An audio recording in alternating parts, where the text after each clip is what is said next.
What's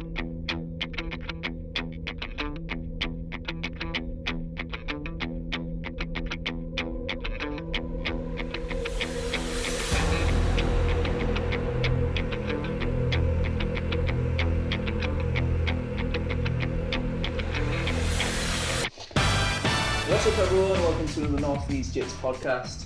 Today on the show I'm, as always, joined by Professor Mike. Hello. And we've got a guest today, one of our members, second member that's been on the podcast, third member? Second member to be on a podcast, second ex-pro rugby player to be on a podcast. Yeah, there's a theme. Jonny Grayshon, thanks for joining us, Jonny. Thanks for having me on. Again, I'll caveat this conversation as I have done twice now. I know nothing about rugby. Less than nothing even. All right. Yeah. So any rugby talk, Mike will lead that. Anything else we can talk about, I'm happy. I'll try and fake some knowledge. I think the rugby talk will be a very small part of what we want to talk to Jonny about. Yeah. I'm really interested to kind of learn more about what Jonny's doing now around business and around the transformation he does with people, and then how, you know, that kind of how an ex-professional starts jiu-jitsu and what that feels like. That's what I'm interested in about. I always like to hear about people's coaching philosophies and stuff like that, so I'm sure we'll dive into that too. Maybe just to start us off though, Jonny, like, why don't you tell us kind of how you are as a kid? Did you always know you wanted to be a rugby player? Like, was it always set in stone that was the path you were on? Were you also always massive? Yeah. What were you eating as a kid? The tall kid. The tall ginger kid. Yeah, pretty much. Yeah, my brother's quite big as well, so I don't know where we get. I think the milkman's pretty tall. So. Definitely not my dad. Yeah, no, I started rugby when I was 8, so my brother's a little bit older. My dad played, so I just got dragged along to a training session and didn't have a clue what I was doing. Just took me on the wing, on the edge, out of the way. And yeah, I just went from there. Is it Leeds, mate? You're from Leeds? I'm from Bradford. Ah, right, cool. I'm from Bradford. So yeah, grew up in Bradford. And then, long story short, played all the way up to school level, signed pro after school, and went from there. Was that a kind of a simple process, or was there some bumps in the way, or what happened? Simple as in, I really enjoyed it, so just went along. You know, didn't find it a chore at all. I was fortunate enough to play in good teams with good lads, we always had like a core that kind of went through selection for representative rugby.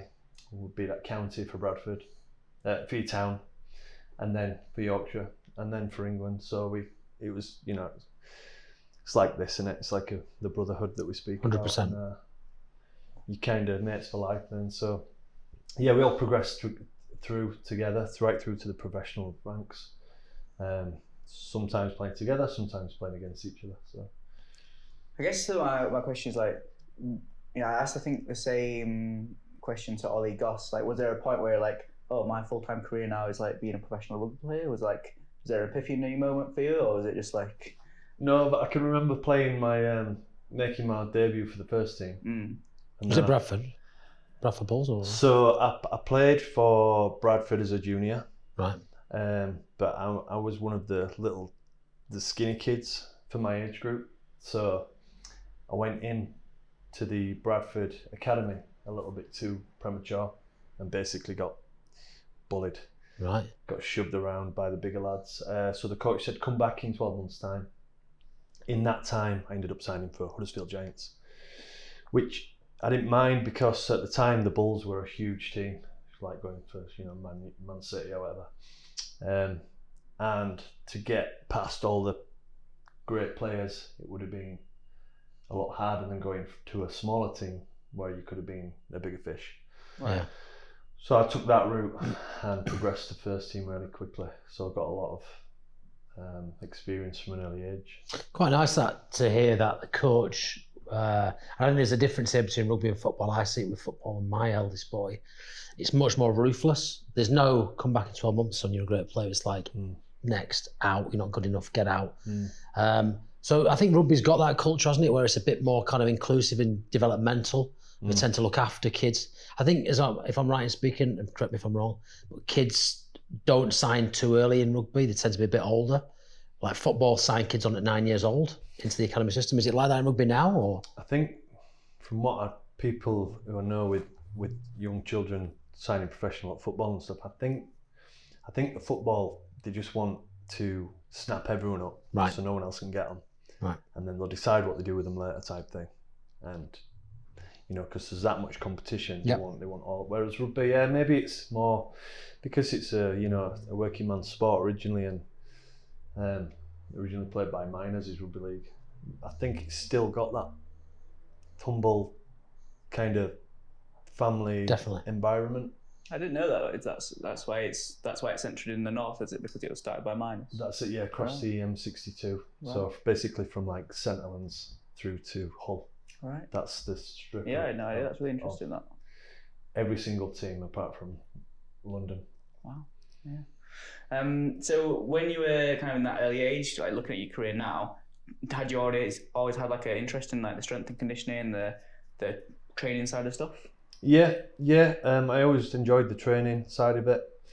Again, my dad got me into the gym from quite an early age, so yeah, just enjoyed the conditioning side of it, the challenge, really, the physical challenge of it all. So, was there any coaches that like really stood out to you? You're like, oh, this person like kind of gets me, and they've made a real difference?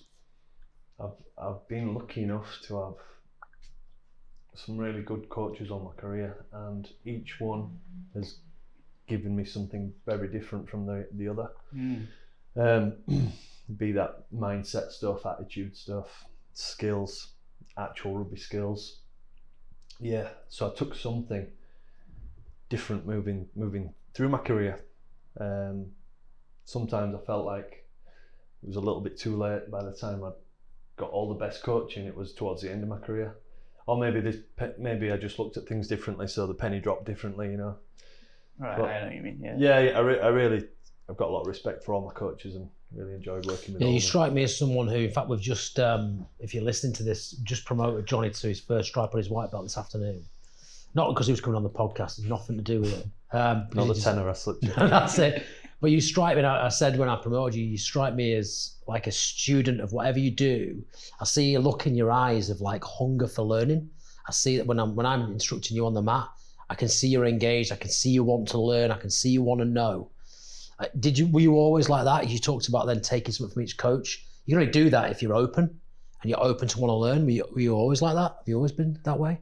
Well, yeah. I mean, there's that saying in that if you're the smartest guy in the room, you're in the wrong room. So, and I think it's very true. You know, I love learning new skills, and it's the whole reason why I came to jiu-jitsu, because something I've never done before.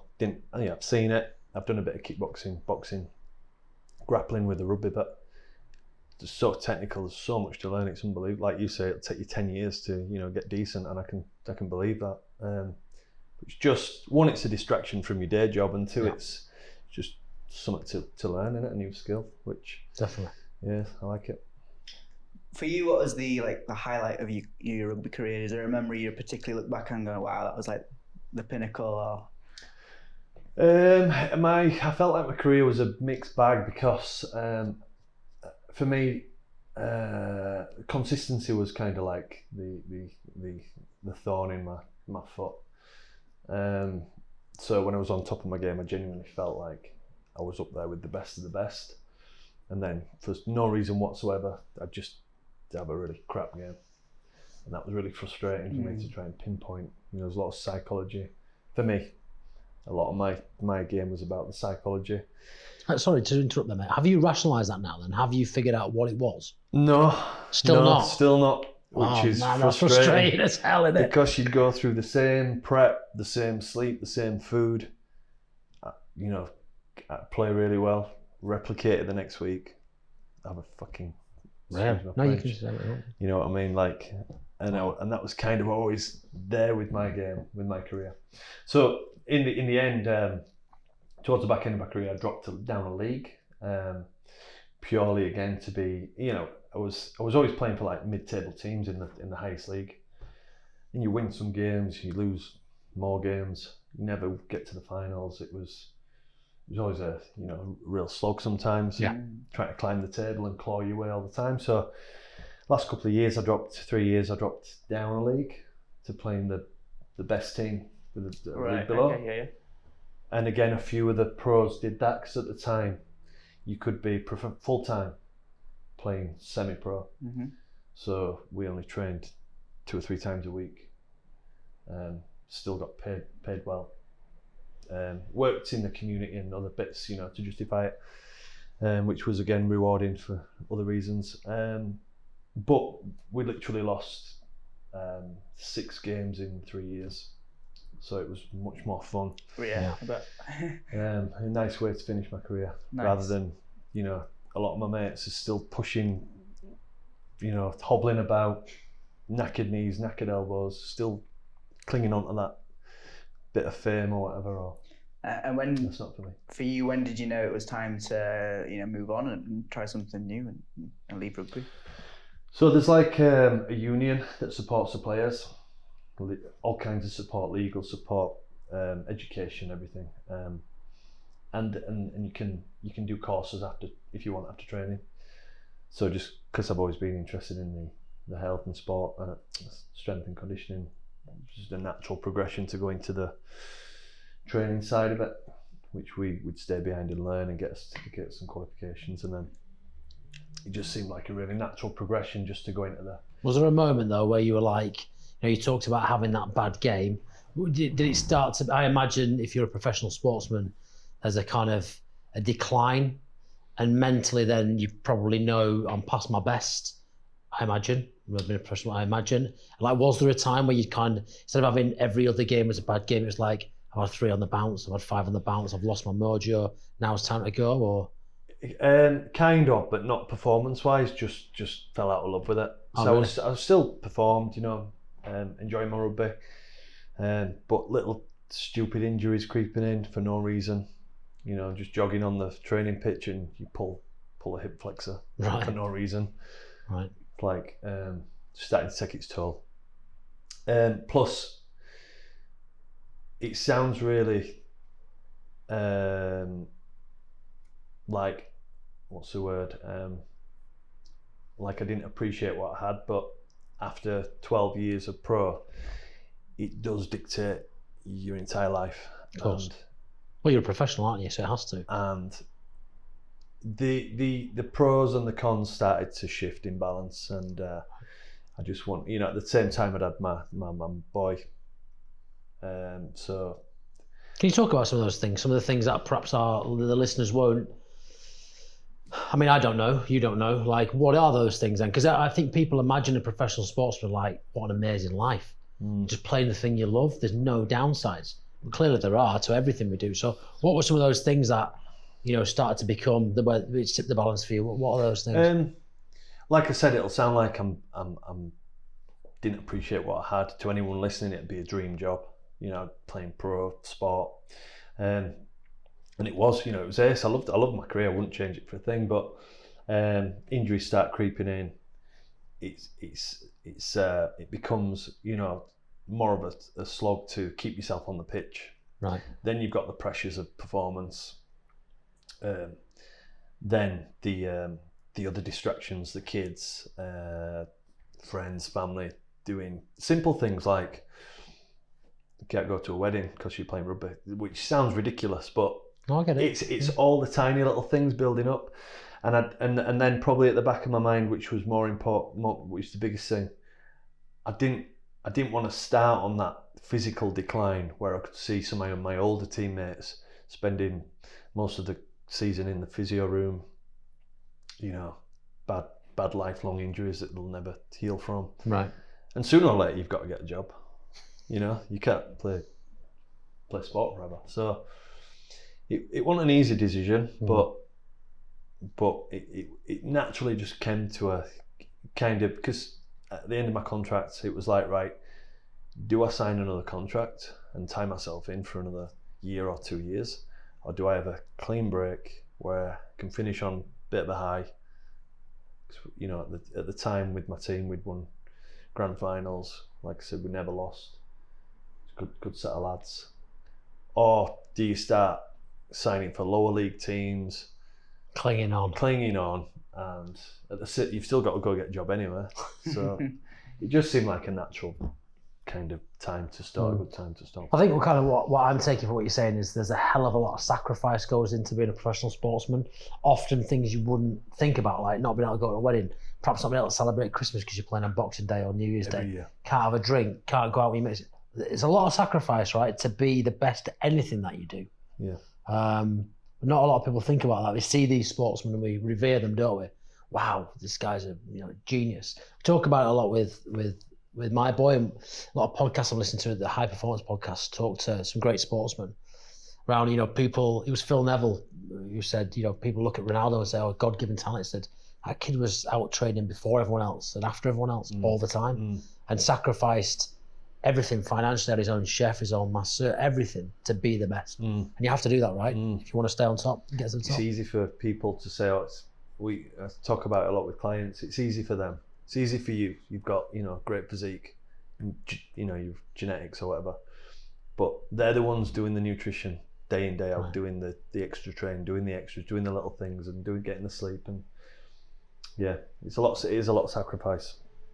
The guys, everyone's only seen the top of the iceberg. Right. You've seen that picture, haven't you, with the under the water, all the stuff going on.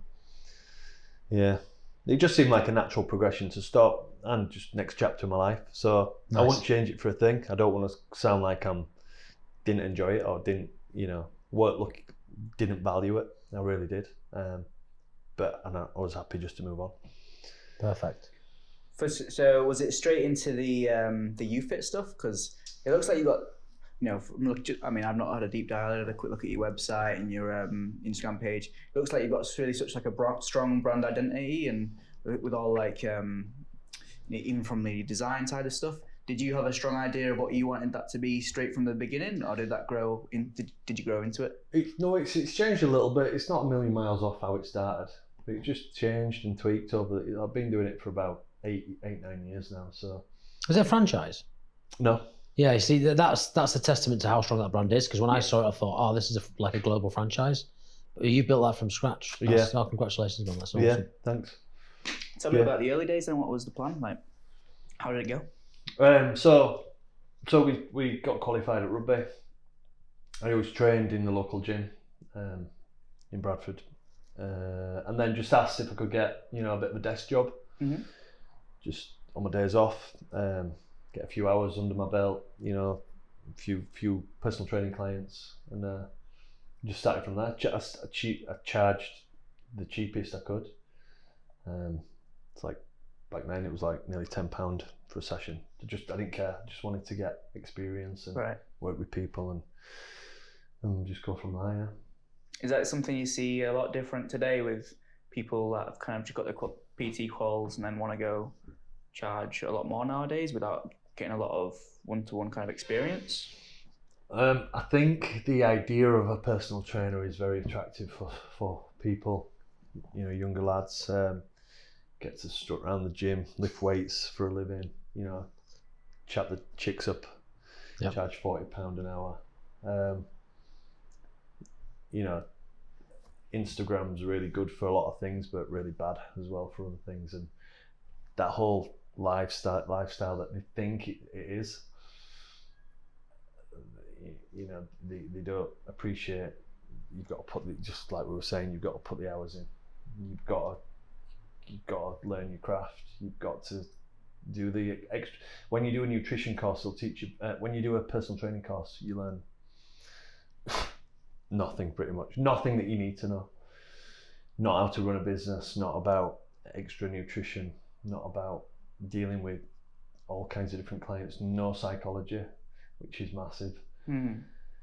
So there's a really high turnover of personal trainers in the industry because they're not, 6 weeks in, they've got one client and they're still living in their mum and dad's little bedroom. Yeah. Well, they can't teach us experience, right? And that's so valuable. Kane Daniels talked about it. He was the S&C head at Huddersfield as well. And he talked about getting in super early, right? When he was like 16 and just doing the same as you. Just almost doing it for free. Just training people, just to get that experience. What works, what don't work. How do I coach that person? How do I coach that person? Okay, cool. But your business, as I see it, correct me if I'm wrong, it's heavily, it's about the transformation. It's about, is that right? So it's a 12-week plan to almost transform someone's physique. Is that the core part of your business? The online, so there's two wings to it. There's the online 12-week transformation, and there's a studio. I've got my studio as well for this group, semi-private group training. Right. So yeah, the 12-week and that's kind of different person that will come, that it will attract. So amazing results in there too. I've seen some of those images, some cracking results there. Thanks. You and I need to get on that, mate. Yeah. I'll buy you it for Christmas. You can get me one. Yeah, there's some great results. Is it all diet? Mainly, I'd say, yeah. And psychology. What's the ratio of Indian takeaways on this one? You know what? Nothing's banned. Nothing's banned. Okay, it's like He's in, mate. Yeah. He's in. Donuts and Indians, he's in. You actually get 10% of the local takeaway. So. Oh, let's do it. No, the online training is people that like the quick turnaround, it's the whole Amazon Prime lifestyle in it. If they didn't have it yesterday, it's too late. Right. And that's what the online's for. It's a quick, one-stop shop education on all the nutrition and training and lifestyle, and it's a real crash course. And the people that can pick things up really quickly and learn on the go really do well from it. Other people that are slower to uptake information, might take a little bit longer to turn around. But the studio clients is more slightly older people that are in it for the long run, Right. for the longevity of it, people that will happily get pissed on a weekend and don't want a six-pack, just want to have the crack with the community, Yep. keep going, look after themselves, stay a bit trim. So it's different. It's more holistic, yeah. Because I think to transform over 12 weeks, I know if I was to get super lean over 12 weeks, I'd have to make some serious choices. What I'm interested to know is, like, there's got to be that one person, because it's online, who you don't meet, who comes on and you're like, okay, it's weighing scales time, or you can see and you're like, so you've been on the diet this week? They're like, yeah. And you're like, you can't have been. There must be loads of that going on. There is. I mean, you can tell when people are on it or not, because you have to check in with photographs, measurements, and weight. Right. They'll either dodge to check in. They just like Mo Farah, like when the doping. Yeah. No, I'm out. God.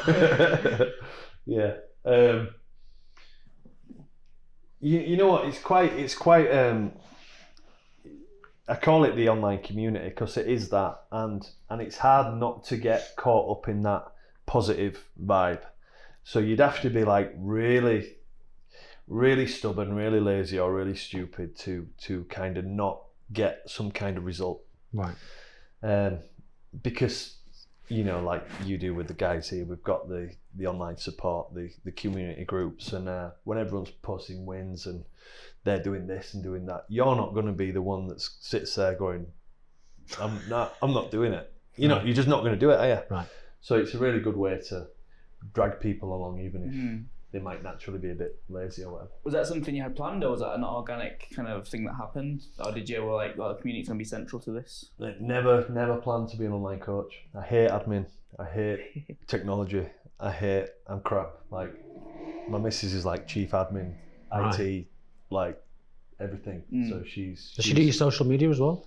No. Do you do that? Yeah. That's good, that, man. I like it. Yeah, no, that's one thing I do. There's a lot of social. You do quite a lot of like Instagram posts, quite heavy on content. It's good. It's Instagram, and it's the algorithms that just try and screw you all the time. So if you're not active on it, it's your reach drops. No, I did art at school, only at GBRL level to bridge the gap between finishing school and I knew I was signing pro. So I needed to tie myself over for a year or two.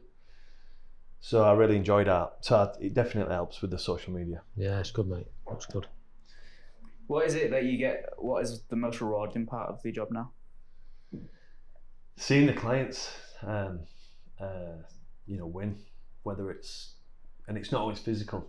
The mental changes, just how they communicate over email over the 12-week period, just how just from the face it changes. It just lights up over the check-ins. So it's not always the biggest weight loss that's the winner for me. Some guys will lose, the record's 25 kilo weight loss in 12 weeks. A lot of guys, that was an ex-teammate, a lot of guys will lose 20 kilos easily. The average is like 15 kilos while still eating curry. Serious. Get down to this. So go on then. So let's pause on that then. So for people who are listening, so how do you, without giving all your trade secrets away, and any IP, like how do you go about that then? So the balance is trying to get them to eat as much as possible whilst losing weight. Right. Just go all calorie controlled then, right? Yeah, totally. Specific calorie control, with the education into the makeup of calories, food choices, the breaking down barriers that you can't eat. The most ridiculous one, you can't eat carbohydrates if you're on a diet. Yeah. Which is just not true. Right through to you can still eat takeaway, you can still get pissed. And the thing is, it needs to be as realistic as possible for it to be as sustainable as possible. So it's not like, right, you're going to suck this lettuce leaf for 12 weeks or I'm going to beat you up. It's, because who's going to do that? Or if they do it, they'll hate life for 12 weeks and then go straight back to normal. Yes. So it's how can we take your situation, kids, shifts, whatever you're doing, social life, entertaining clients, how can we tweak that and make it fit the site? We've got the science and then we've got you. How can we kind of make it fit? So some people can do it all, if they're single and no kids or whatever, or if they're just really good genetic freaks that just react like that. Other people may only meet me halfway or a quarter of the way, but it's better than what they were doing. Of course. And if that's sustainable to them, then it might be a 12-month thing for them to lose, 3 or 4 stone. Mm-hmm. Whereas some people do it in 12 weeks. But it's calories, yeah, and making it realistic. Yeah, very good. What's the flip side? What's the most frustrating part of the job?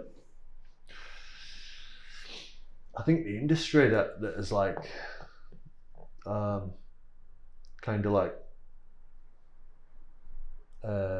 poisoned people's minds and poor education through everything that we're surrounded by, to give people these false opinions on these myths. How do you think that those kind of stuff arose? Is it just why do you think that the myths came about? So either old science, just poor or outdated studies that have been debunked and are not really mainstream knowledge. People trying to make money out of the fitness industry. It's a quick book, isn't it? By selling things that just aren't true. Atkins diet, you can only eat protein. You can't. It's just you're just cutting down calories, aren't you? Yeah. Quick shake diets, and then people's mindset now of they want the quick fix, so they're willing to kind of be conned. They can have the wool pulled over their eyes at the sit. If it means they might get a really quick result, and they'll just pay anything for it. So it's people's mindset needs to change. That going back to the training thing, if you want something long term, you got to put the work in. You've got to, Where do you stand on steroid use? I mean, there's the last thing I read that there's only over 1 million under 25s in the UK now taking steroids. And I think a lot of that's fueled by the likes of Instagram, of everyone wanting to look amazing. That's got to have a long-term detrimental impact on your health, right? Yeah. So, I mean, where do you stand on that? Because there's this kind of juxtaposition in there between kind of what you're doing is great because you're transforming people's lives. People are always going to try and take shortcuts. They want to go out on the piss still. They want to get the curries in, so they'll start to take drugs. Yeah. To achieve that. Where do you stand on that? What do you think about that? It's such a taboo industry. When I had my business coach, I had a chat with him about this. I'm like, I'm going to start posting about steroids and trying to highlight, educate people. He said, you'll just get more bad press than good press because it's such a taboo subject. But I've got nothing against steroids if it's done right, which most people don't. You know, if you're having your blood works done, if you know what you're doing with it. I'm talking about professional bodybuilders. Like my coach, my gym coach is a bodybuilder, one of the best in the country, who will blatantly admit he takes steroids, but he'll get his bloods done. He knows what he's doing with them. It's almost like a science, which I know nothing about. But going back to the young lads using them, if you know what you're doing with them, and you're doing it if you can under your doctor, and you're looking after your health, and you've got all the other things in check, your sleep, your nutrition, your training, then I think those guys kind of, they're not the problem. It's like guys going out and getting wasted on a Friday night and kicking off and fighting and going in at A&E. You know, those guys are more of a fucking problem to society than a few guys doing steroids properly. But 99% of steroid users are just going to be getting stuff they probably don't even know if it's real. Yep. Just whacking it in with no regard to the health, probably way overdosing.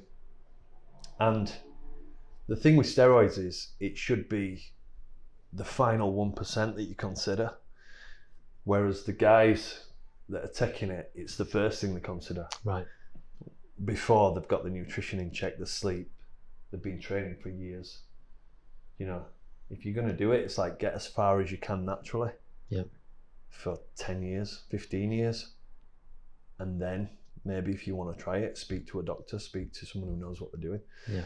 Yeah, I think if you did it that way, then the people who admit it, you talk about your coach, say your gym coach, probably open and say, yeah, I do it to be optimal, to compete or whatever.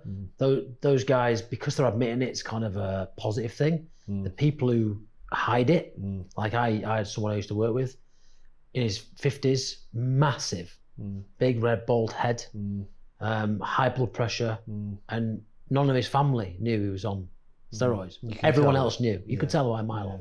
The guy was a vegetarian as well, never ate, it just was huge, clearly jacked up all the time. I worry for those people because they're hiding a dark secret. Yeah. And the only way then they can kind of like, because they like, a lot of people, that person, I won't name them of course, but that person really likes the fact they were big and it made them somebody. And like, how do you stop that? Because that's who you are now. How do you stop taking them? It's addictive. It is, man. Like, it's a dark hole that you're going to struggle to, particularly if you hide it, because then it's a secret. Like, you can't ever tell. And especially if you don't, I've got a lot of friends from where I grew up who will take gear and stuff, and because they don't have the knowledge. If you're looking at young lads, 25 or less, unless they're a genetic freak, that age, they just don't have the training years and knowledge under the belt to look like that. Right. So they're blatantly taking, so unless they're a genetic freak, which is what hardly anyone, few and far between. So can you look at someone then, like on Instagram, like, oh, they're probably on steroids, or like? Yeah, but I don't like to just judge because some people can. A lot of my clients, 12-week transformation clients, they get slated for taking gear, and as far as I know, no one touches it. One guy I've ever worked with bought some pro hormones from over the counter, which are basically legalized steroids, and he's not even one of the best transformations I've got. Whereas a lot of guys get slated for being on gear, so when they're not. So I don't want to, I don't want to say, oh, they're on gear just to call them out because they look good. You've got to give them some respect if they've worked their ass off for it. But most people are. They have that. Things like swollen traps and delts are androgens, so receptors which they blow up. If you look at whenever Tom Hardy does a big role in a film, he's got a huge neck. And just blow up. So there's giveaway signs. You just can't replicate and the steroid look naturally. Right. You can either be lean and really super lean, but you might go a bit thin and scraggly. Yeah. Or it's hard to look super lean and super jacked. Yeah, I want to look like that though. Yeah, everyone does. I go scraggly, mate, very quick in all the wrong places. And this is the ongoing complaint in the 12-week plan. So how would you do it then? So if you were to give a little bit of like a nugget now for people who are listening, Is the one, like, do you have to, because it was all that adage of like, you've got to get big first, then you've got to strip down. Is that the way to do it? Like, is that what you do? I do it the other way. So you got to get lean first. Right. By getting lean, there's a few things mentally. What's lean percentage body fat wise? What are you talking, under 10? Usually for guys, I mean, I don't know because I don't test anyone online, but it's usually 10% or less. But no one's really got access to body fat calipers, and if they do, it's probably some crappy machine that's not accurate. So lean, as in you can blatantly see your abs, veins, very lean. If you just go off your midsection for a guide, if you I'm not talking if you just get good lighting, get that angle in the bathroom, you might see an ab, yeah. Blatantly lean, because if you've done that, you've taught yourself like patience. You've been strict with your nutrition. You've been on it with your training, so you're building this mental foundation to build from. But you're then going to be more receptive to carbohydrates. You can increase your carbohydrates. You can push the food to push more energy, and you can slowly grow. Whilst I like to keep an eye on the abs as a body fat check to make sure as you're gaining weight, you're gaining good weight. So you don't want to lose full sight of the abs, because if they just blow out straight away and they disappear, you're obviously just gaining fat. Yeah. The scales are going up, but the abs have gone. So that's me, is it good weight or is it bad weight? So that's how we do it. Bad weight for me. It's such a slow process to grow. Yeah. That's the kind of kick in the balls for guys. It's just literally years to grow a decent amount of size. Non sequitur, kind of going back a bit, but do you have any thoughts? It's not really a question, but do you have any thoughts around like rugby and drinking culture, like, and how those kind of where those intermix? Is it massive? Yeah. So I played league, and then there's rugby union, which is more southern, predominantly. I think there's a bigger drinking culture in union. Oh, really? Which isn't a bad thing. It just is from my experience. The league lads love a drink as well, so there's definitely a huge culture. It's like after a game, straight on the piss.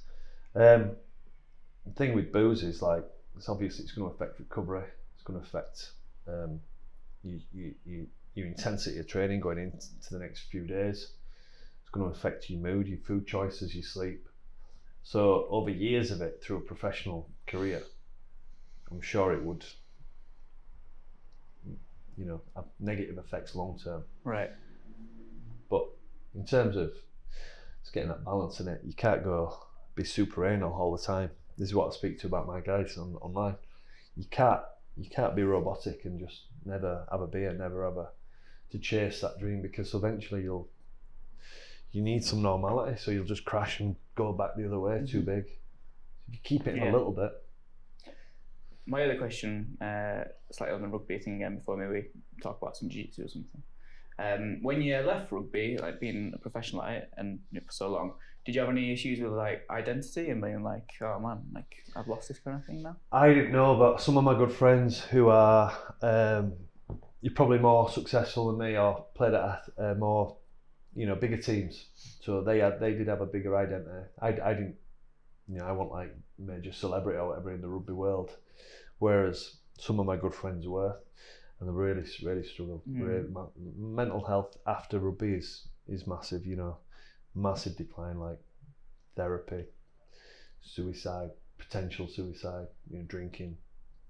Yeah, I've seen a few good friends struggle, because it's like leaving school, and I suppose it's how it feels coming out of the army. You've been institutionalised for so long. You come out and you're like, now what am I going to do? It's a loss of identity as well, isn't it? It's like that's who you are. You're known for being that person. Yeah. All of a sudden, you're just a normal person like everyone else. And also, I think there's like a shift there that actually the thing that you think matters the most, like who you are, actually don't matter to people at all. Yeah. Because you go to the shop the next day, they don't give a shit if you play rugby or not. No. The stranger don't care. No. But you think they do. You think it's all about who I am, and you're feeding that thing of who I am. Yeah. And then actually when you step away, I did my career when I left my career, my last one. It's like I was defined by that career. I loved being the person who did that, and then the next day you don't do it anymore. So who am I? What am I doing? Yeah. And it must be the same professional sport. Yeah, a lot of them struggle. I think that's why a lot of guys stay in the sport. They'll naturally go into coaching. Right. Whether it's clinging on to that lifestyle or fear of doing something totally different. Jonny, what was it like for you coming to your first jiu-jitsu class? Crap.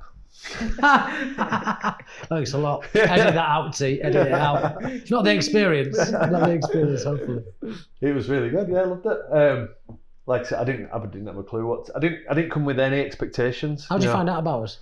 I just put it on Facebook. Oh. Asked a few mates. I've got a few mates who are into different martial arts, so I just put it on Facebook.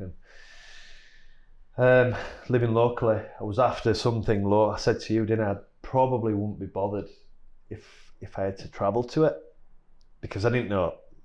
Now I know where it is, I would be prepared to travel a bit further. Yeah. But because it was nice and local, I thought I'd just go try it. Mm-hmm. And straight away, it's like so technical, and you're kind of picking stuff up on the run. Even though you break it down and it's simplified because it's like one move per session or whatever, but you just want to go straight into that like strength thing, where it's nothing to do with strength, is it? And then old habits from rugby, what we learn that are drilled into you, it's kind of like you don't do that here, so just getting that out of your system as well. Have you found much of like, how long have you been with us now? I think 3 weeks, Yeah. 4 weeks. Feels a lot longer in a good way. Have you found you enjoying the community side of things as well? Like, you think that's a good side of it? Yeah, I think it's massive for the whole ethos and the family thing of it. You know, like I'm used to it being in rugby, so it's like it's similar, right? It's similar, and there's no egos, there's no attitude. Everyone's different abilities, so that's what I like about it. Which I'm big on in the studio. You know, there might be someone who can bench 200 kilos, someone who can bench 5 kilos. Nobody gives a shit. It's about getting better. You're in there, aren't you? You're doing it. That's all that matters. Yeah, 100%. So.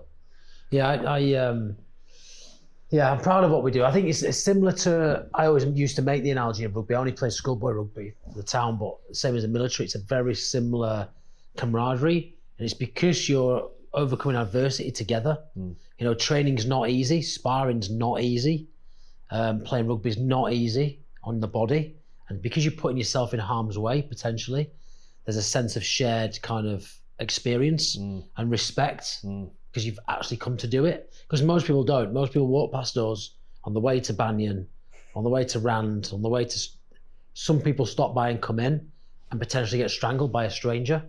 And to be able to come in and do that, it's like instant respect. And I think that's where jiu-jitsu, we find that the bonds are really strong and they're quite quick. That's why I'm surprised it's only been 3 weeks. It feels like I've known you for a few years. You know, we haven't spent that much time together because the bonds are kind of instant. There's like an instant respect. Yeah. Must be the same on rugby, right? When someone joins a team or you start playing, it's like, I respect you because you play rugby. You just get it. I imagine when you, I think I'd like to go compete one day. And I imagine, do you go together? Yeah, I'd like to go as a team. I mean, we're building the because we spoke about this, didn't we? Building the competition team. I would love to take a team to London for the English Open in November as a team, book out a hotel, Premier Inn or something down the road, all go together and just walk down there in the morning and just watch everyone compete and just get behind everyone. That's what I want to do. Yeah. Because that's the proper experience. That would boost the morale massively. 100%. And that's kind of how Victor used to do it with his international competitors like Ollie Lovell, who runs GB Horsforth, and GB Barnsley, and Bradley we spoke to they used to fly out to the Worlds every year. Again, I'd love to be able to take a team to Lisbon, to the Europeans, and do well. And I know we would do well. You know, at the white belt level, you know, you included, we've got some really good natural athletes who would do really well. So I'd love to be able to do that. If anyone's listening, what is it? November the 15th, I think, the English Open, November the 8th. It does. It's when you go to it, like you say, it solidifies the group. 100%. You know, it's like if you've the only differences with rugby or or the military or whatever, you kind of performing in a group, whereas this you're performing on your own. Yeah. But you've still got all the guys watching, and they all want you to win. Yeah, it creates a lot more pressure though. Like I never used to want. In fact, I never had my family come to watch me compete. I just couldn't handle that pressure. I had my own way of dealing with it and doing it on the competition day, and I just couldn't have my kids particularly in the crowd. I knew if I heard one of them shout, "Go on, Daddy," or whatever, or "No, Daddy," taking you back, Dad. You know, if that happened, it just freaked me out. Like I had to be on my own and do my own thing. I was like that. Were you? Yeah. Is it nice to be back into something competitive, or have you done? Yeah. Yeah. Yeah, it's nice to be just cuddling now. You missed it. Missed it. It's been too long. Friends tell me off for trying to cuddle them. No, it's that's exactly why I wanted to do it. You know, it sounds a bit weird, really, doesn't it? Like contact, but no, that's exactly what it is. It's tactile, isn't it? It's everything to do with it. Like it's the respect of your opponent. You know, they've just strangled you, but that's part of the game. They've let go, and they're going to strangle you, and that's fine. You know, you don't want to like go outside and beat them up. Do you feel any pressure? Is there any particular feeling that's unique to being like oftentimes being the biggest guy in the room? No, I've never been that guy. You get little. I think it's like the angry little man that's usually like that, isn't it? I've got nothing to prove. Right. So I just want to learn and fully accept that there's always someone bigger and better and smarter and stronger and faster. Or smaller and better. In jiu-jitsu. We've rolled and you've tied me in knots, no trouble. So I fully get I'm getting that. it in now. Before you know any jiu-jitsu. I spoke about that earlier to Tom Broughton, who came in for a chat about his kind of development pathway. And I'm keen to do that with any member who's listening to this who wants to come and have a talk about where they're heading in jiu-jitsu and to iron out any creases there. You know, like if you guys aren't better than me at some point, then I've not done my job properly as a coach or a professor, right? You should all be better than me. And that's how we evolve. You know, and hopefully one day you guys will be teaching me stuff. Like that's the way it should work. You know, you should all be black belts. You should all be tapping me out. And particularly someone physically like yourself, big, strong, lean. The sky's the limit, really. You're a dangerous man when you know technically how to strangle someone to death. It's a scary thought, really, isn't it? Yeah, really scary. I think the type of person that comes into martial arts is not the dickhead who's out on a Friday night trying to start the fight. They sometimes come, but they don't stay long. Yeah, it's not for them, and it's usually the quiet guys who are the most dangerous guys. Right. You know. So yeah, that's one thing I like about it. I just wanted to say that because I think a lot of people associate martial arts with I'm not going there, I'll get my head kicked in. Yep. And it's far from it. Well, I see grown men coming into this academy and women, but particularly men, literally trembling. In fact, we still have members now who tremble every time they come to train because their central nervous system and adrenaline is coursing through the body because they are being combative and it's so alien to them. But that desensitization of that over time is such a positive thing for them because the next time they're asked to do, you can go speak in front of a group and it's the same feeling. They're up on stage and it's like they're able to harness it and deal with it like they can here. But yeah, I love to see that kind of almost shock that it isn't more fighty and violent than people think. To prove them wrong. Yeah, it's like, oh, you've got women in here as well? Yeah. There's a 50-odd-year-old woman over there, like, what? This is cool. I love to see that. Yeah. We are jiu-jitsu for everyone. Not every jiu-jitsu gym is like that, but we certainly are. That's why I wanted to get the kids involved, just for that, them other skills related to it, confidence and, you know, I think it's good for kids. And when Kobe's, 15, 16, just kicking my ass. wrestling you. Yeah. There's no better, I think I said to you briefly, but there's no better feeling than rolling with your own kids. Like grappling and wrestling with your own kids is great fun anyway, right? But to actually do jiu-jitsu with your own kids and to see them doing technique and using that kind of leverage is just amazing, man. Is there a rewarding aspect of that being like, oh wow, like if this guy can do this, like my kid can do this to me, they're going to be safe wherever they are. Is there an aspect of that to it? Yeah, definitely, man. Yeah. Because, I mean, that's our job as parents, isn't it? To set our kids up for the world. if you can set them up in a way that they've got confidence in themselves, respect for others, a discipline, some resilience, but ultimately they can walk down the street nice and tall, knowing that in a very humble way, if worst case scenario shit went down, I'll probably be all right. Because that's how I feel. There's always someone who could pull a knife, pull a gun, someone gets a lucky punch in, but we almost feel doing jiu-jitsu that when we walk down the street, if it went down, I reckon I'd be all right. Or if someone broke into the house, I reckon I could protect my family. And that's what we want, because that confidence it's that ripple effect throughout your whole life then. You're just a better person. You're just a nicer guy or girl. You're more confident at work, more respectful, more tolerant. You're more likely to succeed across all facets of life because you are projecting yourself in a confident way. And that's what this stuff does for people. Where, just going to the gym on your own, to JD or whatever, ain't going to give you that sense of self-confidence, potentially. That jiu-jitsu or martial arts can give you, man. I think so. Do you agree? Yeah, totally agree, yeah. It's a big, especially, it goes hand in hand with the weight management as well for the kids these days. Small kids that are overweight and not overweight. So on that one, I know you're probably dying to kind of end this pretty soon, around 45 minutes. Yeah, so what would you say for how soon is it okay to... You see, I view it, I'll say this just from my own personal view, and I mean it with respect to all of the parents, but I see it as two things. If a child's overfed, I find it, one, kind of a lazy way to parent because you're not prepared to say no, and two, almost a form of abuse because you are inhibiting that child's health and physical prowess and development because they can't move well. And all children should be able to move well because naturally they can, right?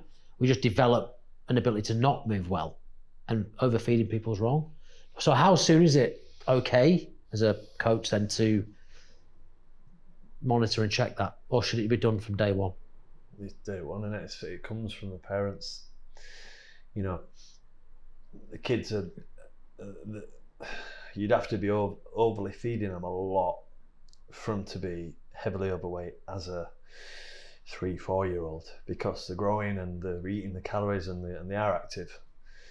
So that would be like way over the top. But some parents just are so poorly educated and their lifestyle is not the best. The kids just follow suit, and it's sad to see. I was literally yesterday speaking to my daughter about one of her friends at school. She's 7, and my daughter's friend was saying that to my daughter that she felt fat at 7. And it was like, if she's aware of it at 7, the knock-on effect it's already having, the research out there to show if you don't get your child's weight under control by the time they're early teens, the ripple effect is massive in terms of confidence, going for jobs, and then social partners. Just success in life, yeah. It's like, it's a massive cascade from 7 years old. It's the parents wanting an easy ride. Just give them, just have some crisps to keep them quiet, stick them in front of the iPad just so we can chat. Fucking get outside. Who plays that? No one plays out anymore. Since when do you see a fucking kid climbing a tree? You don't, do you? It's all iPads. And the first time I ever saw it, I've probably said this before on the podcast, but went on holiday, and it was a Russian family came in, and I'd never seen it before. Our kids were probably about 1 and 2 at this point, so very young, and they came in and they sat down on a round table for 4, 2 parents, 2 kids. The parents opposite each other and the kids were opposite each other, and they basically took screens out on stands in front of each one, put a headset on each one, and then had a conversation all night. And I was looking across to Sarah, I was like, what the fuck, what is going on here? What has just happened? Now you see it all the time. And it is a lazy way to parent, isn't it? Yeah. And it's, the kids are growing up with poor social skills, poor manners, don't know how to act in a restaurant. Addicted to screens, because that's a real thing. I've seen that as well, where a parent's taken a screen from a child and there's been a complete meltdown in a restaurant. I've seen that. Yeah. I mean, it's a different era from when we were kids, so Screens are a part of life now. Technology in it. You know, you can't. I think there's a balance that you should allow it when the time's right. I will, but I'm strict with it. But more often than not, we're outside, bikes, scooters. Yep. Park, you know. Have you seen any good resources or educational content out there for like parents for like kids for nutrition or exercise and stuff? Or is there anything out there? On the screen stuff, we actually got it in lockdown because the second lockdown it was worse weather. Everywhere's shut. It's, you know, you're homeschooling. It's tough for the parents to run their own businesses and not put the kids on a screen. Yep. It's like, what else do you do? And I forget the brand, but it's like, it's called like time tokens. But I liked it because it was kind of teaching the kids to appreciate currency. So they had 5-minute tokens or 10-minute tokens, or there's all different amounts. They have a little wallet, and if they do chores or do something good or good work, or however you want to reward them, they get whatever you want to give them, 5 minutes, 10 minutes, and they can save it when they want it, and they can ask when they can spend it. Nice. So if they want to give you 10 minutes and they've been good and the time's all right for them to go on screens, you can say, yeah, you know, it might be half an hour, you can have half an hour. But what we found was, without those, we'd be like, right, turn it off now. And they'd be like, oh, just 5 more minutes. And then, oh, she's been on longer, and your brother and sister kicking off. Whereas you get a little alarm, 30 minutes, set the alarm. Once it goes off, they were just like, alarm's on, done. They'd put it down, they'd turn it off. They'd spent the money. So they're managing their own time and finances. Right. They're working to get something. And, you know, there's a lot of different That's pretty cool. teaching things for it, and it's not that rocket science. Is that an app then, is it? Or? No, it was like I think we got them on Amazon time tokens. It was just like a paper thing. Yes, they literally have a little wallet and little cards. Yeah, and they keep it in the drawer. That's pretty neat, isn't it? It's a good idea, that. And it's dead simple, Yeah. but it works really well with my kids, and just teaching them. There's delayed gratification there, isn't there? It's like, you know, I'm prepared to wait and perhaps save things up to get a reward later on. That's a really good thing to teach our kids. Not instant, I want it now, give me the screen, I want to go on it now. It's like, but you can't, you've got no time tokens. Yeah. So earn some, do some good stuff, active stuff, and then later on you get what you want. That's what I liked, thing. Yeah, 100%. Awesome. Well, I'll try find those and maybe link them in the description. Or if not, I'm sure people can find them on Amazon. John, where can people find you? Instagram, YouFit UK, Facebook, YouFit UK. Well, that's the main ones really, or email. That'll get linked in the description as well. Thanks so much for being here, man. Thanks for having me on. Awesome. Thank you. Thanks, guys. Good to speak to you. See you guys later. Us.